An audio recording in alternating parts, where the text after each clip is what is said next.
Oh, nahulog yung pagkain.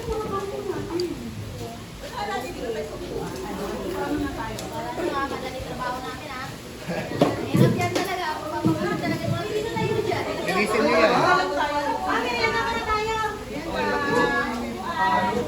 Hindi pa linis. Hindi yung palinis. Natakot ako. Magmerienda.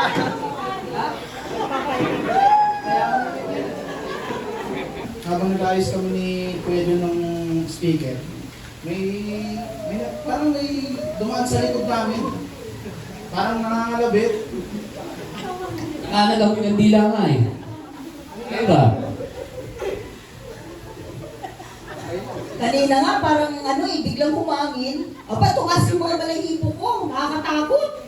Naramdaman mo rin pa rin ating Miriam. Naramdaman mo rin yung tumas yung balahibo ko. Grabe, nakakatakot. Kanina nga, mag-isa ako sa dormitel eh. Ewan ko ba, ba't ganun yun? Yung bedsheet nawawala, kakapatong ko lang dun sa kama eh. Ba't ganun kaya? 3 beses